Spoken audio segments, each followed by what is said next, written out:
தூய்மையான ராம்ராஜ் பட்டு வேட்டி கட்டும்போது நல்ல எண்ணங்களை பிரதிபலிக்கும், வாழ்த்துக்களை வசீகரிக்கும். பியூரிட்டி அண்ட் பாசிட்டிவிட்டி, அதுதான் ராம்ராஜ் பட்டு வேட்டி.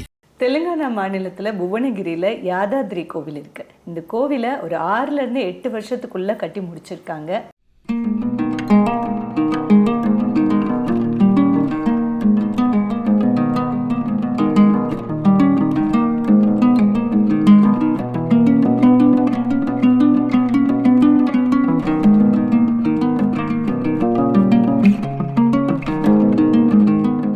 இந்த கோவிலை 6லேருந்து 8 வருஷத்துக்குள்ள கட்டி முடிச்சிருக்காங்க. ஆனந்த் சாய் பிரபலமான கட்டிட கலைஞர் மட்டும் இல்லை, இவர் அதுக்கு முன்னாடி சினிமா இண்டஸ்ட்ரியில் ஆர்ட் டைரக்டராக இருந்தவங்க. சினிமாவை குவிட் பண்ணிவிட்டு ரொம்ப டிவோஷனலாக கோவில்கள் கட்டணும் அப்படிங்கிறதுக்காக தன்னை முழுசாக அர்ப்பணித்து இந்த கோவிலை கட்டி நம்ம நாட்டில் இருக்கக்கூடிய பிரசிடென்ட்லேருந்து தெலுங்கானாவில் இருக்கக்கூடிய சீஃப் மினிஸ்டர் எல்லாருக்கிட்டையும் பெரிய அளவில் பாராட்டுகளையும் வாங்கியிருக்காங்க. இந்த கோவிலை எப்படி கட்டினாங்க அப்படிங்கிறத அவங்களே சொல்கிறாங்க, கேட்கலாம். யாதாத்ரி அப்படிங்கிறது இங்கே இருக்கக்கூடிய திருப்பதியை ரிசம்பிள் பண்ணக்கூடிய அதே மாதிரியான கோவில். நீங்கள் தான் அதோட டிசைன்ஸ் எல்லாமே கிரியேட் பண்ணீங்க இல்லையா? அதை பற்றி சொல்லுங்கள். பிகாஸ் அது எவ்வளோ பெரிய ஒரு வேலை. அது ஆக்சுவலி ஒன் திங் இஸ், அது திருப்பதியை ரிசம்பிள் பண்ணுற கோயிலே கிடையாது. இட்ஸ் ஆல் டுகெதர் வேற ஒரு genre completely. Yadagiri Gutta, Lakshmi Narasimha Swamy temple and I mean மேக்னிடியூடாக இருக்கட்டும், ஸ்கோப்பாக இருக்கட்டும், இது வேற ஒரு நதர் ஜான்ரான்னு சொல்லலாம். திருப்பதி ரிசம்பிள் பண்ணலை ஆக்சுவலி. அவனோட கம்ப்ளீட் விஷன் அது. ஸோ சும்மா வந்து என்கிட்ட ஃபர்ஸ்ட் போட்டு காமிச்சான். ஆக்சுவலி சும்மா தான் போட்டு காமிச்சது தான்.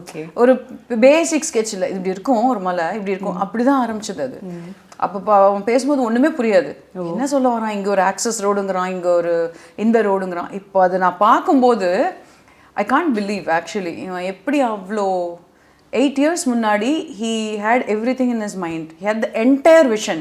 Road access வரைக்கும் he had it in his mind. யாதாத்ரின்ற அந்த கோவில் வந்து இப்படியெல்லாம் புனரமைக்கணும், இப்படியெல்லாம் கட்டணும் அப்படிங்கிற அந்த ஒரு விஷயம் எப்படி? பேசிக்காக வந்து எனக்கு சின்ன போலேருந்து நான் நிறைய கோவில் போவேன். ஸோ படிக்கிறப்போ கூட ஸ்கூல் கட் அடிச்சுட்டு நிறைய பேர் படத்துக்கு போவாங்க. நான் வந்து மாங்காடு கோயில், திருவேற்காடு கோயில், இந்த மாதிரி கோவில்லாம் நிறைய சுற்றுவோம். ஸோ கல்யாணம் இருக்கிறப்போ கூட நிறைய கோவிலுக்கு நாங்கள் 2 பேரும் போவது அதிகமாக இருந்தது. பட் என்னென்னா, எனக்கு வந்து படம் பண்ணுறப்போ வந்து படம் பண்ணிகிட்ருக்கேன், பிஸியாக இருக்கேன். அண்ட் கல்யாண் சார் வந்து இஸ் ஆல்வேஸ் சே எனக்கு வந்து கொஞ்சம் அந்த ஆர்கிடெக்சர் மேலே மோர் இன்ட்ரெஸ்ட். ஸோ நான் வந்து ஒர்க் வித் ராஜமௌலியோட 3 படம் பண்ணேன். அதுலேயும் அந்த மாதிரி ஒரு ரிலேட்டடாக ஒரு யமதொங்கான ஒரு படத்துக்கு செட் அந்த மாதிரி க்ரியேட் பண்ணது. தென் இந்த பெரிய படங்கள்லாம் பண்ணிகிட்டே இருக்கிறப்போ எனக்கு கொஞ்சம் டிட்டாச் ஆக ஆரம்பித்தேன் படத்துலேருந்து பண்ணுறது. ஸோ என்னென்னா, எனக்கு வந்து நான் பார்த்துருக்கேன் அப்பா அது ஃபிலிம் இண்டஸ்ட்ரி வந்து ஒரு பிஸியாக இருப்பீங்க, ஒரு ஸ்டேஜுக்கு இறங்கிடுவாங்க, அதுக்கப்புறம் யாருன்னு அதே சூப்பர் ஸ்டாராக இருக்கலாம், அதுக்கப்புறம் யாருன்னு கேட்பாங்க. அதுதான் ஃபிலிம் இண்டஸ்ட்ரி. ஸோ சம்திங் நம்ம லைஃப்பில் ஏதோ ஒன்று நிற்கணும், நம்ம பண்ணுறது நிற்கணும். ஒரு கஷ்டப்பட்டு ஒரு பெரிய செட்டை போடுவோம், டே நைட் கஷ்டப்பட்டு செட் போடுவோம், அதுக்கப்புறம் ஷூட் முடிஞ்சோன்னா எல்லாம் உடச்சிடுவாங்க. அது ரொம்ப பெயின்ஃபுல்லாக இருக்கும். ஸோ எனக்கு என்னென்னா, வேறு எதுவும் பண்ணணும்னு ஒரு விஷயம். ஸோ இந்த மாதிரி பண்ணுறப்போ 2-3 படம் சைன் பண்ணிவிட்டேன். அப்புறம் வாசுகி கிட்டே சொன்னேன், இந்த மாதிரி நான் ஃபிலிம் இண்டஸ்ட்ரி விட்டுலான் இருக்கேன் அப்படின்னா. சரி, உனக்கு எது நல்லதாக இருக்குன்னு பண்ணனா, அப்போ சொன்னேன், நம்ம தென்காசி திருநெல்வேலி கிட்ட அவங்க நம்ம அங்கே அப்பா அம்மாவோட இடம் இருக்குது, நாங்களும் ஒரு இடம் அப்பா வாங்கினது இருக்குது. ஸோ அங்கே போய் வேணால் நம்ம இருக்கலாம்.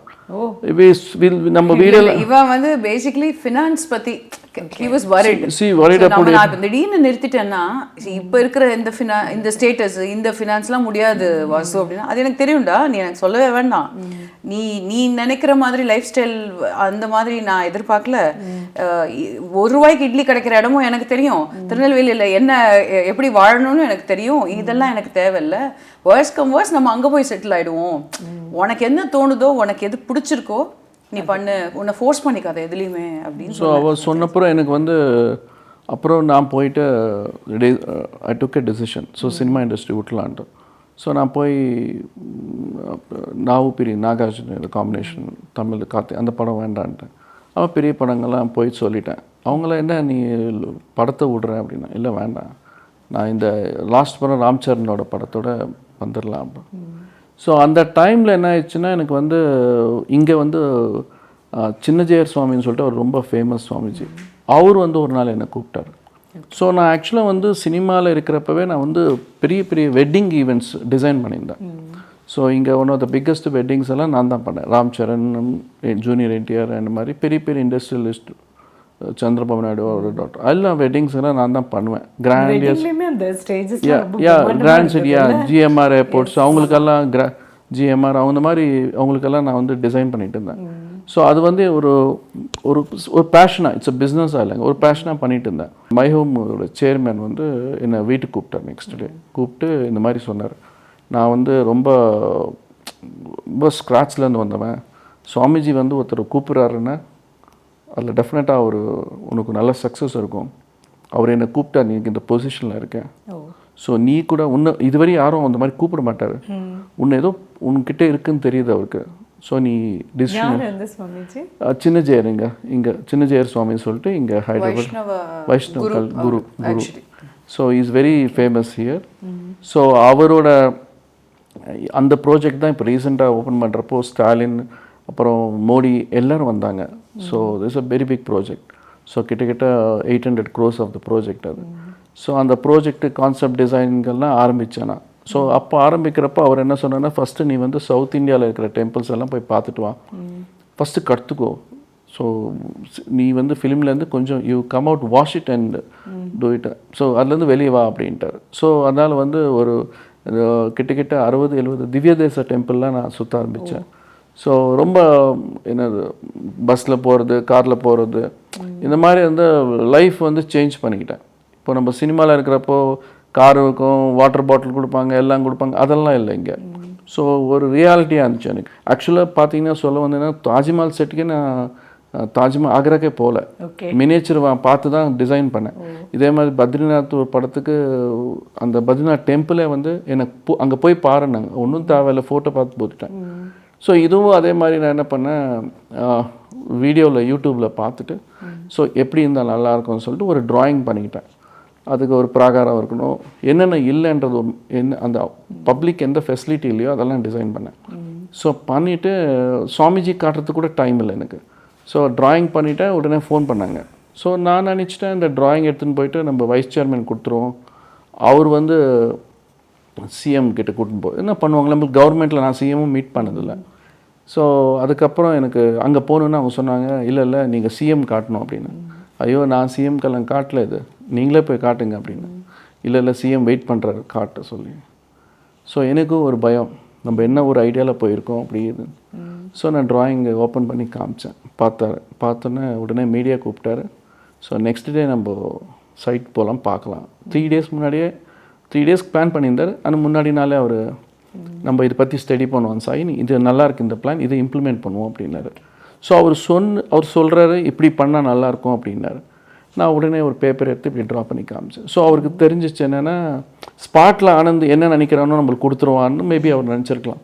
ஸோ உடனே நானும் அவரும் யாதகிரிக்கிட்ட போயிட்டு தென் அந்த என்னென்ன பண்ண முடியும்னு சொல்லிட்டு அவரோட இன்புட்ஸ் எல்லாம் கொடுத்தாரு, என்னென்ன வேணும், எப்படி இருக்கணும் கோவில் அப்படின்ட்டு. சிஎம் கார் வந்து தெலங்கானா சிஎம் வந்து என்னென்னா ரொம்ப க்ளோஸ் அட்டாச்சாக இருந்தார்.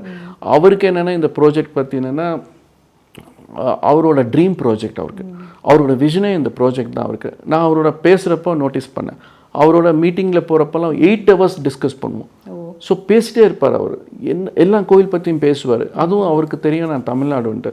ஸோ அதனால் தமிழ்நாட்டில் இருக்கிற கோயில் பற்றி எல்லாம் கேட்பார், அப்படியே ஸ்க்ரீனில் கூகுள் பண்ணுவார். ஸோ அந்த பற்றியெல்லாம் கேட்பார். ஸோ அவர் எல்லாம் கேட்பாருன்ட்டு நான் எனக்கு டெய்லி ஒரு எக்ஸாம் மாதிரி ஆயிடுச்சு. நான் ப்ரிப்பேர் பண்ண ஆரம்பித்தேன். ஸோ தமிழ்நாட்டில் இருக்கிற கோவில் எல்லா கோயில் பற்றியும் அந்த ஹிஸ்ட்ரி பற்றி எதுக்கு நான் அவர் கேட்குறப்ப நான் சொல்லணும். ஸோ அந்த மாதிரி இந்த கற்கள்லாம் அவ்வளோ கற்கள் கிடச்சிதா? குண்டூரில் ஒரு இடத்துல ஒரு ஹில்லையே நாங்கள் ஐடென்டிஃபை பண்ணி அதை டெஸ்ட் பண்ணி அப்புறம் அந்த ஸ்டோன் அங்கேருந்து நாங்கள் ஷிஃப்ட் பண்ணோம். அண்ட் மோஸ்ட் ஆஃப் பீப்புள் வந்து ஒர்க் பண்ணதுன்னா தமிழ்நாட்டிலேருந்து தான் நிறைய பேர் ஒர்க் பண்ணாங்க. ஸோ மகாபலிபுரத்துலேருந்து இந்த வர்தன் ஒருத்தர், அவர் வந்து இந்த யானைங்கள்லாம் அவருக்கு நான் கொடுத்தேன். ஸோ நான் ஒரு கோபுரம் கட்டுறவங்க யார் நல்லா பண்ணுறாங்களோ அவங்களோட ஒர்க்கை பார்த்துட்டு அவங்கவுங்களுக்கும் நாங்கள் டிவைட் பண்ணேன். கிட்டத்தட்ட ஒரு இதில் வந்து எங்களுக்கு என்னென்னா இந்த ப்ராஜெக்டில் ஸ்தபதி சுந்தரராஜன்ட்டு தமிழ்நாடு அவர் தான் இங்கே வேலை பண்ணியிருந்தார் என்டோமெண்ட்டில். ஸோ அவர் வந்து இந்த ப்ராஜெக்ட்டை நாங்கள் அப்பாயிண்ட் பண்ணோம், ஸோ அட்வைசராக. ஸோ அவரும் கூட எனக்கு ரொம்ப ஹெல்ப் பண்ணார். எவ்வளோ டியூரேஷன் சார் அந்த கோவிலை ஸோ கட்டி முடிக்க இட்ஸ் 8 years பட் 6 yearsல வி கம்ப்ளீட்டட். இட்ஸ் அ 30 ஒரு 30-40 வருஷம் கட்டுற கோவிலை வந்து நாங்கள் வந்து ஒரு 6 வருஷத்தில் முடித்தோம். நரசிம்மர் கோயிலோட பியூட்டி என்னென்னா நீங்கள் படியிலேருந்து இறங்கி கீழே தான் போகணும். ஸோ ஒரு கேவில் இருக்கும். ஸோ அதுக்குள்ளே போகிற மாதிரி அங்கேருந்து தான் நாங்கள் ஸ்டார்ட் பண்ணோம். அண்ட் சவுத் சைடில் பார்த்தீங்கன்னா உங்களுக்கு இடமே இல்லை, ஒரு பிராகாரம் பண்ணுறதுக்கு இடமே இல்லை. ஸோ அதை வந்து நாங்கள் ஃபில் பண்ணோம். இந்த கண்ட்ரிலேயே பிக்கஸ்ட் ரிட்டைனிங் வால் கட்டினோம். ஸோ கிட்டத்தட்ட 240 crores செலவு பண்ணோம் ஒரு வால் கட்டுறதுக்கு. ஸோ அதை ஃபில் பண்ணி அதுக்கப்புறம் 100 அடி ஹைட்டு, அந்த ஹைட்டையும் நாங்கள் ஃபில் பண்ணோம். ஸோ இந்த மாதிரி ஃபில் பண்ணி எல்லாம் பண்ணுறதுக்கு ஒரு லெவலிங் வரதுக்கு எங்களுக்கு 2.5 years பிடிச்சது. இந்த ப்ராஜெக்ட் கோசம் நான் எந்த ப்ராஜெக்டும் எடுத்துக்கல. ஸோ சிஎம்க்கு வந்து நல்ல சந்திரசேகர் சிஎம்க்கு நல்லா தெரியும் யாரும் அவருக்கு நான் எவ்வளோ டெடிக்கேட்டடாக இருக்குன்னு அவருக்கு தெரியும். ஸோ அதனால் வந்து ஒர்க்கு ஸ்லோவானா கூட நானே ஃபோன் பண்ணி சொல்லிவிடுவேன். அப்புறம் அவர் அங்கே வந்து பேசுவார். ஈனோஸ். ஸோ முன்னாடியே நான் அப்டேட் பண்ணிவிடுவேன் அவருக்கு. ஸோ என்னென்னா அவர் எவ்வளோ ரெஸ்பான்சிபிலிட்டி இருக்கோ நான் அதுக்கு அதே மாதிரி நான் கூட வந்து எனக்கு வந்து லைஃப்பில் வந்து இந்த மாதிரி ஒரு ஆப்பர்ச்சுனிட்டி யாருக்கும் கிடைக்காது இந்த மாதிரி கோவில் கட்டுறது. கிடைச்ச பாராட்டுலேயே மறக்க முடியாத பாராட்டுன்னா என்ன? மறக்க முடியும் எல்லாமே எல்லாரும் பாராட்டினதுமே அதுதான் நான் சொல்கிறேனே. இது வந்து இந்த கோயில் விஷயத்தில் என்னென்னா ஜென்யூன் காமெண்ட்ஸ் தான் வரும். ஏன்னா இந்த கோயிலை எதுக்கு நம்ம சும்மா அப்ரிஷியேட் பண்ண மாட்டோம். ஜென்யூனாக பார்க்குற அத்தனை பேரும் சொன்ன அத்தனை பேரும் 1,00,000 பேர் அப்ரிஷியேட் பண்ணியிருந்தாங்கன்னா வந்த 1,00,000 அப்ரிசியேஷனுமே ரொம்ப ஜென்யூனான காமெண்ட்ஸ். ஸோ எல்லாமே இட்ஸ் ப்ரெஷியஸ் தான். எனக்கு இது அதுன்னு குறிப்பிட்டு சொல்ல தெரியல. பட் ஆனால் பார்க்குறவங்க அத்தனை பேரும் இன்ஃபேக்ட் நான் ஆனந்தோட சில தடவை வெளியே போகும்போது ஆனந்த் காலில் வந்து விழுற பர்சனாலிட்டிலாம் இருக்காங்க. நீங்கள் இந்த கோயிலை கட்டிட்டீங்க, நீங்கள் கடவுள் மாதிரி அந்த மாதிரிலாம் அந்த அளவுக்கு இமோஷ்னல் ஆகிற பீப்புளெலாம் கூட இருக்காங்க. ஏன்னா அந்த கனெக்ஷன், ஸ்பிரிச்சுவல் கனெக்ஷனுங்கிறது யாருக்கு எவ்வளோ இருக்குன்னு நம்மளால் கணிக்கவே முடியாது. இதில் என்னென்ன ஒரு விஷயம் என்னென்னா கோவிலெல்லாம் முடிஞ்ச அப்புறம் கோவில் ஓப்பனிங் இருந்தது. ஸோ கும்பாபிஷேகம். ஸோ அப்போ வந்து ஆல் பெரிய மினிஸ்டர்ஸ் அவங்கவுங்களுக்கெல்லாம் வந்து உங்களுக்கு தெரியும் எப்படி இருக்குன்றது. ஸோ நான் ஒரு ஓரமாக நின்றுருந்தேன். ஸோ மெயின் வந்து கும்பாபிஷேகம் சுதர்சன சக்கரம் வைக்கணும் விமான கோபுரம் எங்கே. ஸோ அங்கே வந்து ஒன்லி ஒரு 6 பேர் தான் போக முடியும் மேலே, அதுக்கு மேலே வேண்டான்ட்டாங்க, செக்யூரிட்டி ரெஸ்ட்ரிக்ஷன்ஸ். ஸோ எல்லாம் நின்றுருந்தாங்க, நான் ஒரு மூலையில் நின்றுருந்தேன். ஸோ சிஎம்மும் அவரோட பையனும் 2-3 பேர் இருந்தாங்க. என்னை பார்த்தார், நீ மேலே வா அப்படின்னாரு. ஸோ அவர் வந்து அவரோட 2.5 hours மேலே நின்று. ஸோ அவர் என்ன நான் நினச்சிருந்தேன் நம்மளெல்லாம் எங்கே கூப்பிட போகிறாங்க. But E knows that. அதுக்கப்புறம் எனக்கு பெரிய சன்மானம் பண்ணார். நைட் ஃபோன் பண்ணார், நீ ரொம்ப நல்லா பண்ணியிருக்க, நிறைய கோவில் பண்ணோம் அப்படின்னு சொல்லிட்டு அவர் எனக்கு ஒரு பத்ராச்சலம் கோவில், இங்கே வேமலோட டெம்பிள் இதெல்லாத்துக்கும் அவர் கொடுத்தாரு எனக்கு. ஆக்சுவலி உங்கள் ஹஸ்பண்ட் வந்து இவ்வளோ பெரிய ஒரு அச்சீவ்மெண்ட் பண்ணியிருக்காங்க அப்படின்னு தான் சொல்லணும். அது ஒரு மனைவியாக உங்களுக்கு எவ்வளோ பெருமையாகவும் சந்தோஷமாகவும் இருக்குது. இது வந்து ஐ திங்க் அழிக்கவே முடியாத பேர் சம்பாதிக்கிறதுன்னு சொல்லுவாங்க இல்லையா, அதில் அந்த கேட்டகரியில் அவர் என்டர் ஆகிட்டாருன்னு நான் பெருமையாக சொல்லிக்கலாம். ஆக்சுவலி இந்த காலத்தில் கல்வெட்டில் பொறிக்கப்படுறதுன்றது ரொம்ப உண்மையிலேயே அந்த கல்வெட்டில் பொறிக்கப்படுறதுங்கிறது இன்ஸ்கிரிப்ஷனில் வர்றதுங்கிறது இந்த காலத்தில் is a very big achievement. அது வந்ததில் ஐ திங்க் இதுக்கு மேலே என்ன கேட்க முடியும்? You can't ask for more. I think அந்த பீக் ஸ்டேஜுக்கு வந்துட்டோம் அப்படின்னு அவர் வந்துட்டாருன்றது தான் என்னோட thought. And I'm very happy. Basically இது எல்லாத்துக்குமே காட்ஸ் கிரேஸ் இருக்கணும், ரொம்ப பிளெஸ்டாக இருக்கணும். ஐ திங்க் ரொம்ப ஸ்பிரிச்சுவல் கனெக்ஷன் இருக்கணும்னு நினைக்கிறேன். ரொம்ப நாளைக்கு அப்புறம் உங்களை சந்திச்சதில் உங்கள் கணவரோடு சேர்ந்து நிறைய விஷயங்கள் ஷேர் பண்ணதில் ரொம்ப மகிழ்ச்சி. Thank you so much. Thank you so much.